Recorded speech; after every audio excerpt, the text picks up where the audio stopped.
So this starter is quite a difficult starter, which is why I'm giving you so much time. And now I want you to pause the video and replay once you've done them. Welcome back. I'm going to go over the answers one by one. So let's go over to begin with question B. But before that, let's go over question A. So let's have a look at question A. Now there are a couple of ways to do this. I've had a really good question about this kind of question before, and someone's asked me before, do we use 13 rather than 14? And the answer is no. If this was to do with a sequence question and you were asked to find the 14th term in the sequence, you'd have to apply the multiplicative factor 13 times, and therefore the number would be 13. But because this is to do with finance, you assume that the n matches what's given in the question. So it's not like a sequence question, it's a little bit easier. Now there are two ways of doing this. First of all, the easiest way is probably the method at the bottom, but I did it on Excel, so I'm going to show you the typical way of doing this. You get the amount, which is 30490, and then you times it by 1.07, and the reason why we're multiplying it by 1.07 is because this is 100% plus the 7%, and then we take this to the power of the number of years, which is 14. I've done that on Excel. You can see from that operation you get this as your answer. Obviously, because it's money, you need to round it to 2 decimal places, so when we do that we're going to get 78619.51, and you can see the beauty with these kinds of questions is that you can do more than one way often and you'll get the right answer, and you can use this to check. Now this is another way of doing it by putting it into the TVM solver. I'm hoping you know how to do that. First of all, you need to go on the apps button and then type this in. We've done this lots of times.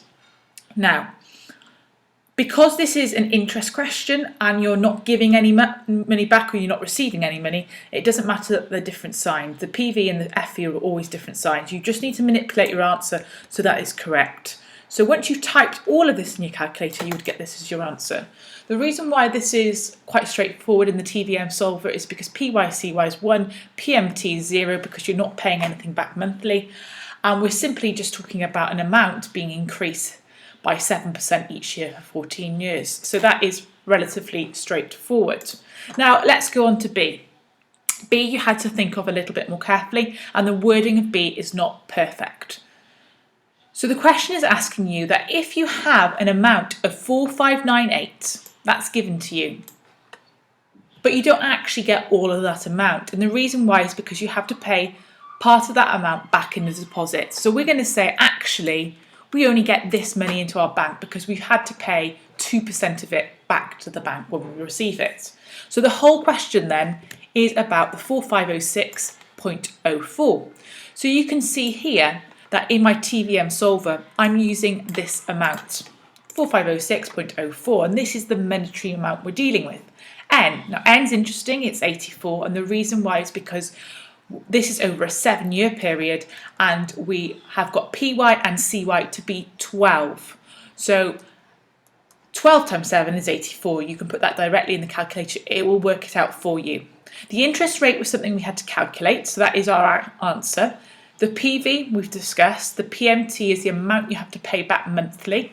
The FV, because this is a loan, loans always have to land on 0 because you want to pay back all of your loan. So our answer is going to be 213%. And you can see that this is a massive percentage increase because they're paying back something every month. So they're paying back 800 every month, approximately. And then what's going to happen is after a year, you've already paid back a lot of it already. So this is why this number here is absolutely massive, because you're paying a lot back more than the original. Question C then.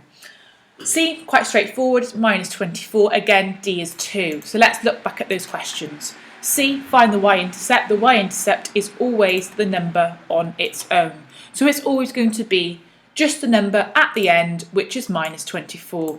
Now D, This is a common error people in this class make. Remember, if f of x equals 14, then we need to substitute f of x to be equal to 14. So you get the following equation. 14 is equal to 4x plus 6, and you're solving that equation. If you are unable to solve that equation, remember you can go onto the y equals button, you can type in 4x plus 6, and we're going to make sure we clear everything else, so I will just type it in quickly again. And then what we want to do is we want to press enter, and we want to have a look at what the graph's going to look like, or what the table's going to look like. Table's a lot easier. So we're looking at the table, we're looking as to when y is 14. When y is 14, x is 2. So that's why the answer is 2. Last but not least is question E. So question E is going to be the following. We have something which is asking us to find the turning point, or the x-intercepts. Now this is where it crosses the x-axis here. So what I did is I typed this into the y equals. Please be aware that you need to make sure you use the big equals sign rather than the small equals sign.